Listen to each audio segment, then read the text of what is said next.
actually the keynote before we go into the panel. So I have the pleasure of introducing Matt.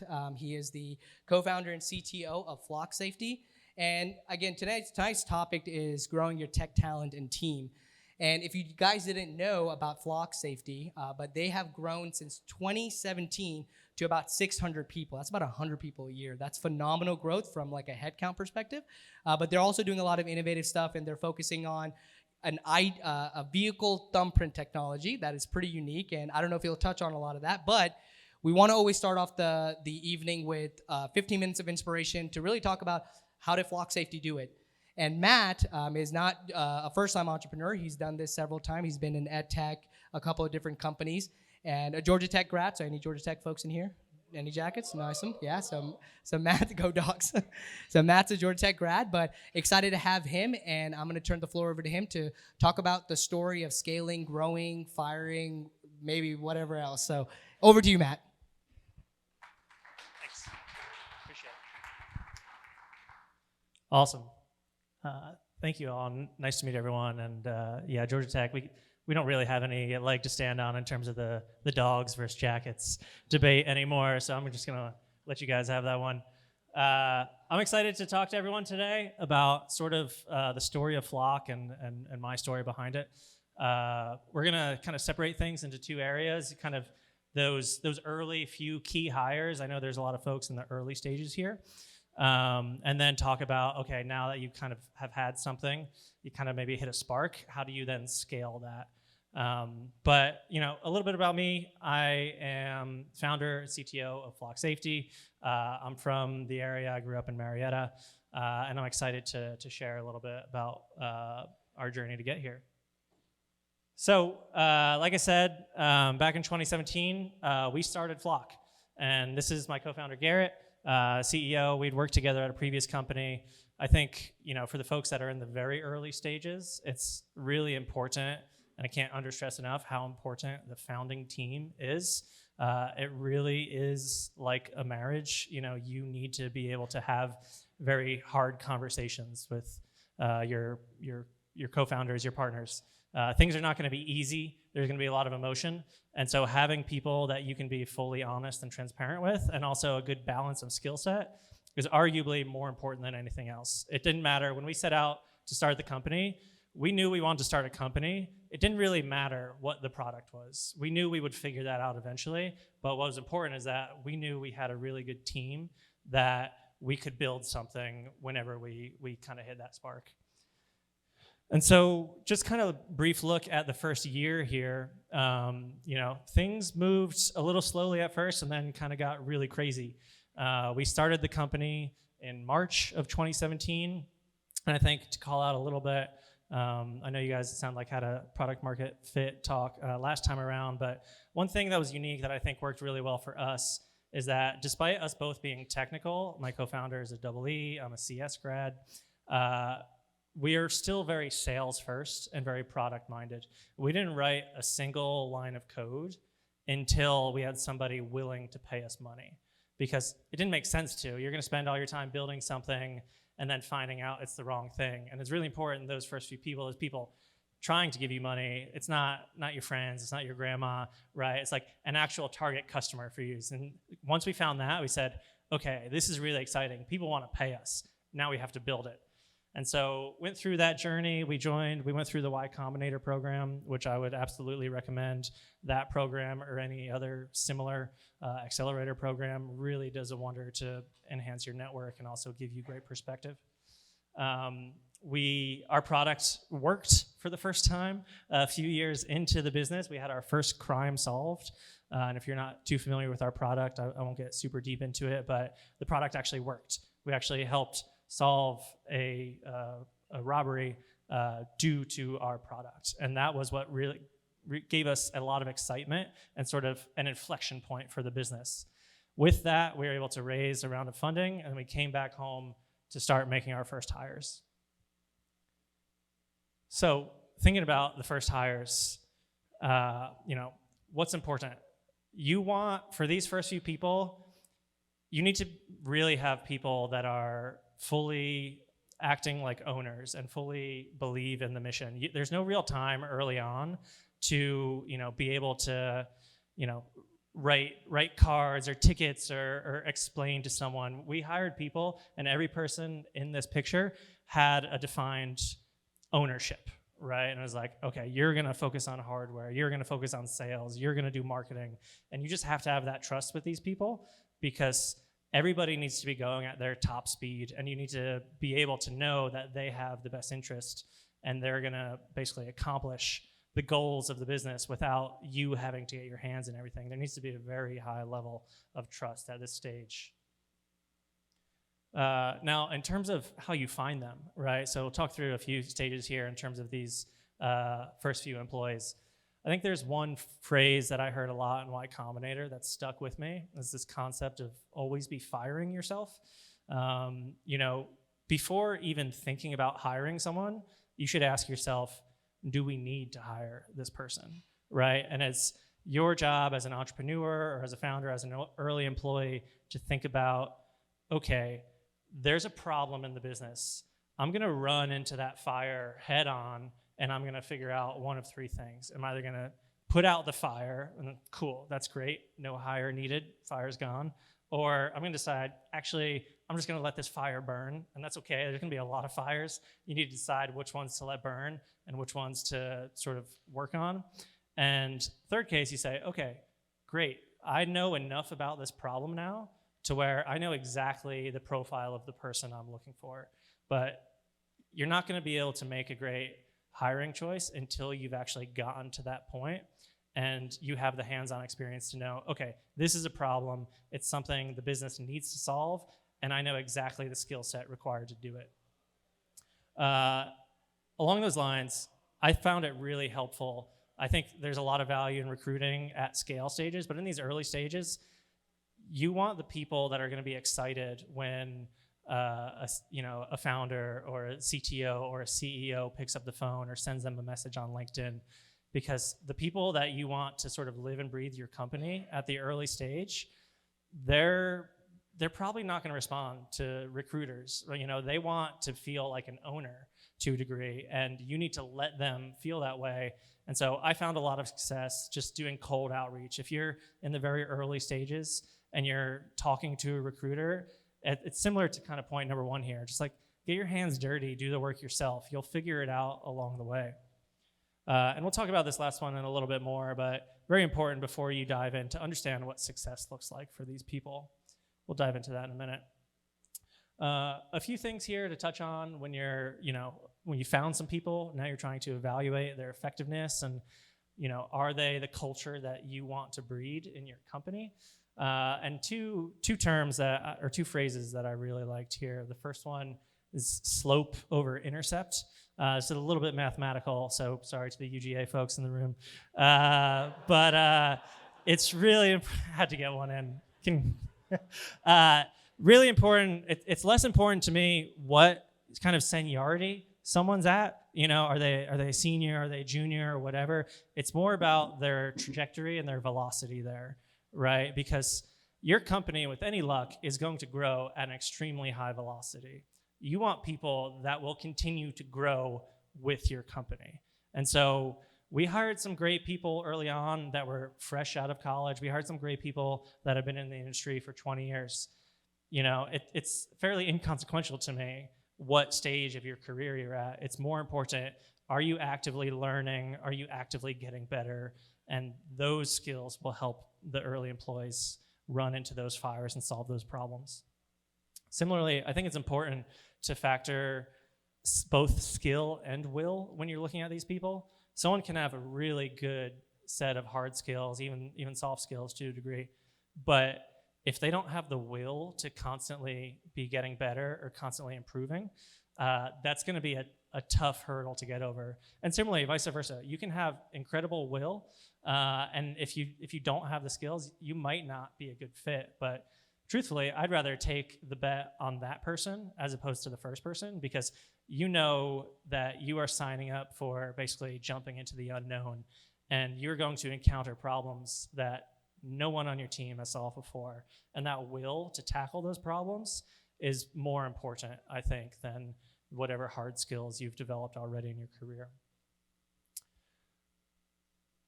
And then finally here for these first few hires, once they come on board, how do you make them successful?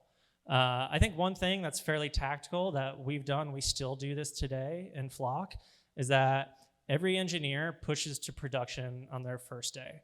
And this is really to instill our culture in them, but also get them comfortable with our pace and tempo, right? We want people that are making an immediate impact. And it's been something that's been a great part of our growing business, and we still do that to this day. And then similarly, we share a few docs with employees on their first day, or maybe even before they start. We put together the concept of a 30, 60, 90-day success plan, saying, here's what we expect from you at 30 days, at 60 days, and at 90 days. And we actually, we require to write that before we even open the job description. It helps provide clarity of thought to the hirer, as well as making it clear to the potential candidate what success looks like for them. And then it's very easy. You sit down with them at 30, 60, and 90 days, and it's very clear you're either on track or off track. Similarly, we all put together these documents we call Working With Me that we all write ourselves. Everybody here works a little bit differently. There are tendencies I have, and tendencies that my co-founder have, and we're different in that regard. It's just sort of an egoless way to try to explain to people, like, okay, here are my expectations for you in terms of the plans, but here's how I personally like to operate and my personality, and I find it's a really good way to have people sort of on the same level playing field in terms of expectations. Cool, so that's great. We've started a company, we've got some product market fit, we've got some hires, really cool.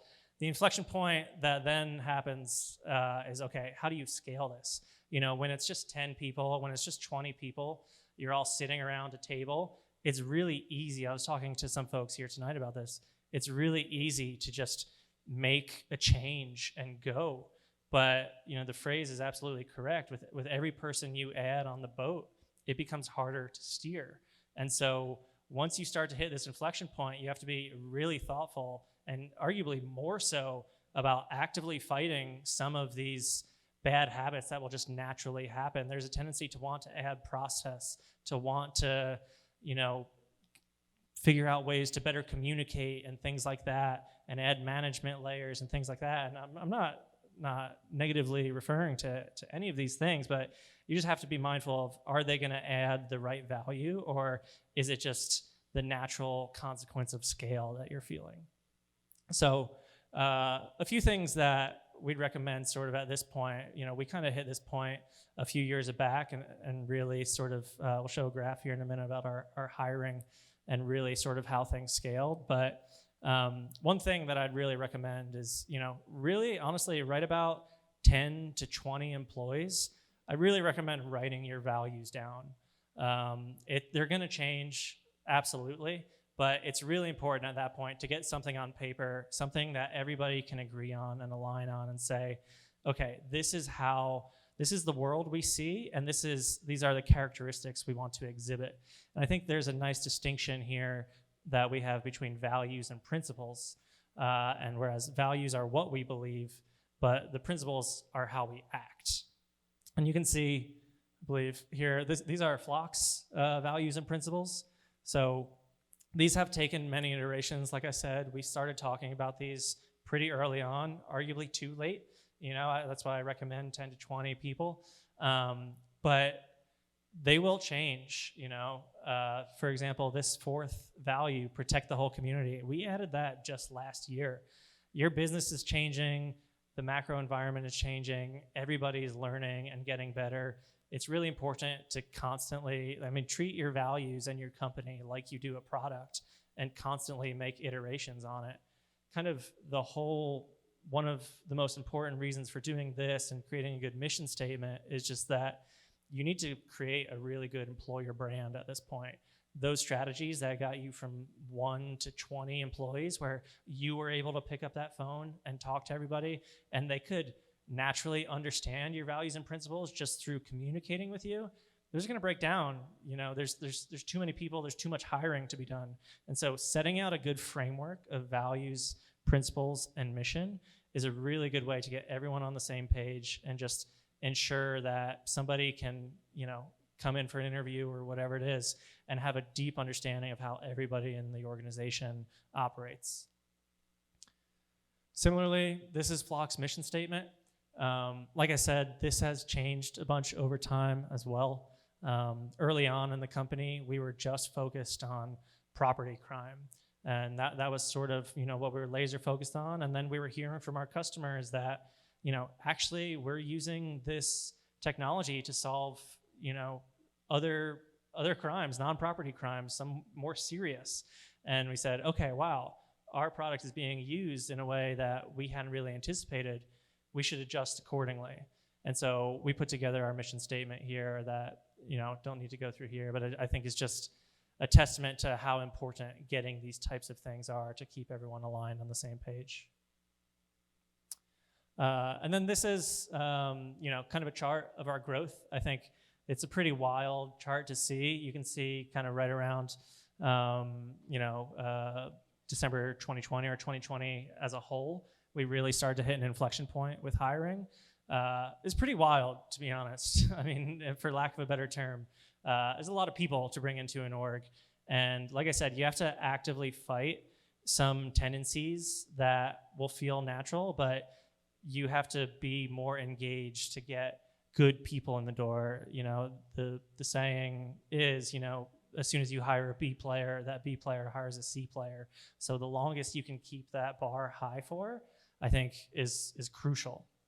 But I want to say, this is a really cool metric. I get really excited about this because all these people I've gotten to meet and talk with, and it gives me a lot of personal fulfillment to say, I like these people, they're great, I really love what we're doing, the mission we're doing, but this is not the sign of a successful company, to be clear. Just hiring a lot of people is not the end all be all. We actually we track ARR, basically revenue per full-time employee. And that's a much more interesting metric because, great, you can hire a lot of people, but do you need to? Are you scaling up processes that shouldn't scale with people?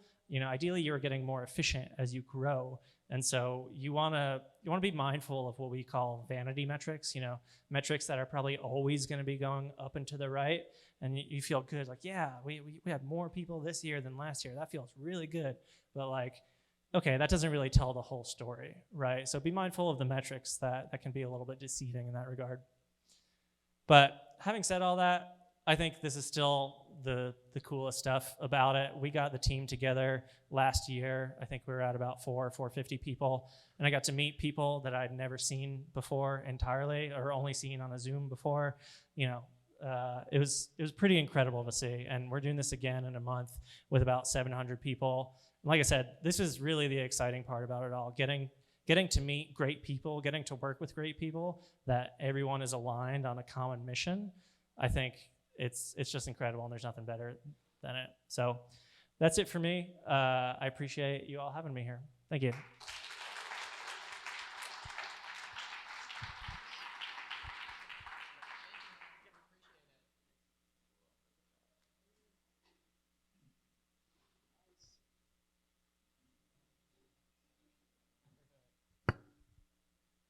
Thank you again to Matt. We really appreciate him telling about the story of how he grew Flock Safety and his incredible team. Now I would like to bring up Elise and the panel and start the panel today.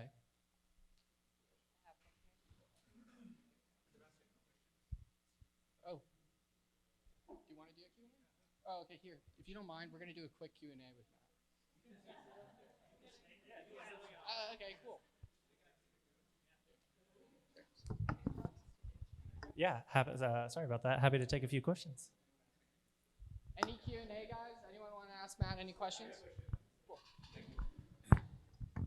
Hey, Matt, awesome job, first of all, and congratulations on all the success. Thank you. Awesome. So how does it feel like to have so many dollars in the bank? No, just kidding. No, actually, my question is this. My question is that today, we are going to a world which is not sure about in-person versus remote workers. Yeah. So my question to you is that when you start your next company, which I'm sure you will, right? At that point, will you be okay with your co-founders being remote first and your first hires being remote? That's a great question. I think in general, so Flock, we are a remote first company. We will stay that way. I think it's an interesting thing to think about, and especially early on, there's a lot of value to all being in the same room. If anything, just to develop those personal connections. Luckily, me and my co-founders, we had known each other. We'd worked with each other for 5+ years prior. So there was already an embedded element of trust there. But we're seeing it now with our hires now. We try to get together at least once a quarter because we don't have that connection. And especially early on when there might be some dark times, like not everything is going to be up and to the right most of the time. And so being able to sort of build that deep connection with your co-founders or your early employees, I think there's a lot of value there. If I was going to start another company, I think there's value to all being in the same place at an early stage, like something like Y Combinator even. Just, okay, there's 3 or 4 months, we're all going to get together, we're going to live together, we're just going to eat, sleep, and breathe this stuff. But I don't want to say that I take anything away from remote culture, because I think there is a lot of value in doing that. You just have to be thoughtful about when you do it. Thank you again, that was great. Over the past year, even best-in-class SaaS companies have announced major layoffs, even the hottest tech companies in Atlanta that were fast growth. Did you go through any layoffs? And if you did, how did you handle it and maintain the culture that you have now? Thank you. Yeah, we did not have to do any layoffs, which, I think I can obviously get up here and tell you a handful of reasons why I think that's the case. I think I'm, not going to bullshit it. There's also luck is part of it too. There's a lot of factors that can be involved in that thing. I feel very thankful we didn't have to do that. I think it's just a matter of we raised money at opportune times. Our market has not seen a substantial slowdown, and all those things have benefited to where we haven't been in that case. But we've been in similarly dire circumstances before, and it can have a hugely negative effect on the company. I think it's helpful to have people rally around the underlying mission and understanding why we're at the phase we're at, to sort of understand, like, yes, this sucks, but we understand why it was necessary. We have another question over there. Can you talk about the timeline that you worked on originally when you sold your product that wasn't built yet, and what it was? Yeah, so we knew we wanted to start a company. We had a handful of different ideas, and the metric for success was, cool, we would say, this week we're gonna focus on this idea, this one feels exciting, cold call 10 to 20 potential customers. They were neighborhoods at the time, and one of them said, yeah, that sounds interesting. If you have that, I'll buy it. I think it's important to, we weren't selling vaporware. You have to be upfront with your early customers and make sure they have proper expectations. But if you find the right early customers, they'll actually be really excited by that. For our first customer, it was a neighborhood actually not far around here in Chambly. And me and my co-founder were up there every day working, because the camera didn't really work much. It would stay awake for like 2 hours and then die. And I was like, well, that sucks. Like, as long as you commit crime during this really small window, it will be fine. No, I mean, we humorously, but also half seriously joked about, like, we should just rent a house in this neighborhood because we're up here every day. This should be where our office is. And so you need to set proper expectations, but no, that customer wired money into our personal bank account before we were even incorporated as a company, before we had a product. And the job then, with hardware, it's a little more difficult, which we realized maybe we could have done things a little differently. It took us a little longer to get some place we were happy with. With software, I'd make that decision, 99 times out of 100, though. Hey, Matt. Hi. So great job today. Just a quick question on your technology side. I'm sure you have contingency plans on your IP. today, whatever you're selling or whatever you have developed, because the way Amazon or Google or Microsoft is coming, there is a protection towards the technology side. So how are you protecting it? Yeah. So we do have a handful of patents issued. You know, our strategy has been we should do what we can as long as it's not a major distraction for us. You know, so there are a handful of parts of our business that we felt were pretty core, and we worked to get some patents filed on those. That we were lucky they were accepted. We had some that didn't get accepted, and that's okay too. I would say by and large, you know, if you're spending most of your time worrying about your competitors, it's probably a bad place to be. And you know, we prefer to be a little bit more on the offensive and win because we can iterate quickly and develop, you know, new features and products quickly. You know, we've been around for 6 years now, and so there are people doing what we started doing 6 years ago that are now doing it, and we just need to maintain that competitive edge and always stay a step ahead. Not trying to win in a courtroom necessarily, but it is helpful to have some things. As long as it's not a huge major distraction from actually running the business. Awesome. Thank you so much, Matt. We appreciate it. Thank y'all.